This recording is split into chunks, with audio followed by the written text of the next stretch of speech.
বরিশালে বিষ্ণুনাথের নেতৃত্ব দিয়েছে হাতে ওতে মিলন মেয়াজ ছিল সেক্রেটারি কবির বৈশাখ সভাপতি তারা আমরা তিনজন হাল মানছি যে আমরা এই নির্বাচন হেরে যাবো কোনো উপায় নাই মানিক মেলা আমরা পারবো না বুঝতে আর মানিক মেলা কি দিয়েছে আমাদের কামাল মেয়া আমরা এই নির্বাচন হেরে গেছি তারপর তারা আমার সালাম করছে শুরু হলো কারণ এর পর আমরা তো সবার ইতিহাস কিছু না বলার দরকার না ইতিহাস আছে মধ্যে এই যে রাইসের আন্দোলন করা হয়েছে বরিশাল শহরে আপনারা জানেন আমরা বিএনপি ক্ষমতা পর ৯২-তে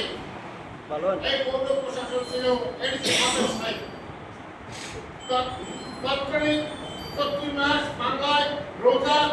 এক সাইডে আগে পরীক্ষা চলার এক সাইড ওদের গরম আর এক সাইড তিনটা ধাপ করতে সময় তখন একটা মিটিং করছে নিউ মার্কেট অফিসার